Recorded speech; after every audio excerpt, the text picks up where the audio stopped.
From 2014, Athens relied on Thebes to have their back.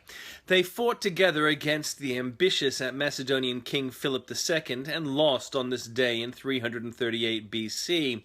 Philip was ambitious, but probably not as ambitious as his son Alexander, who inherited the war machine 2 years later after Philip was assassinated by one of his bodyguards. As for my initial remark, Thebes is the setting of the first recorded story of pederasty. The world had changed a lot by 216 BC when on this day Hannibal defeated a Roman army at Cannae. Rome was undefended, but Hannibal discovered prudence and failed to show Alexander's ambition. Majorian was Roman emperor in 461, working to expand it to glory, but he did not have the support of the Senate and was captured and killed on this day by a disloyal general, accusing Majoran of being a puppet. But when it comes to pretexts for extraordinary behaviour, De Clisson is the stronger example.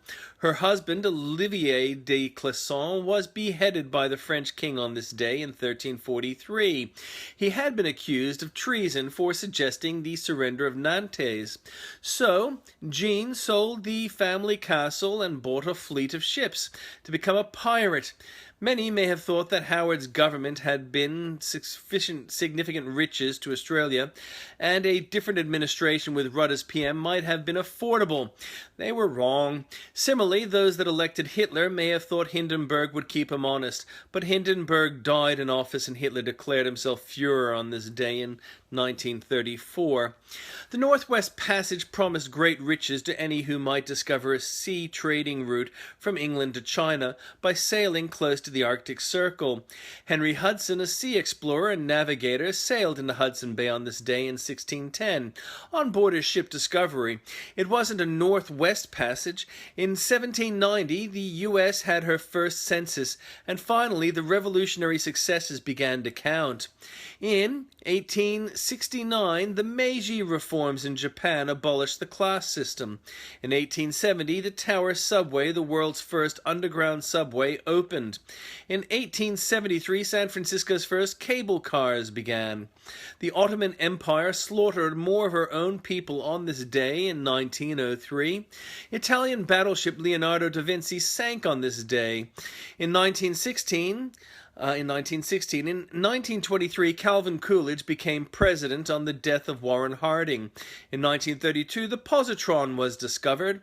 In 1937, it became illegal to buy or sell marijuana in the U.S. 2 years later, Einstein urged FDR to build nuclear weapons, the link being purely temporal. Similarly, on this day, there was a failed uprising in Treblinka death camp.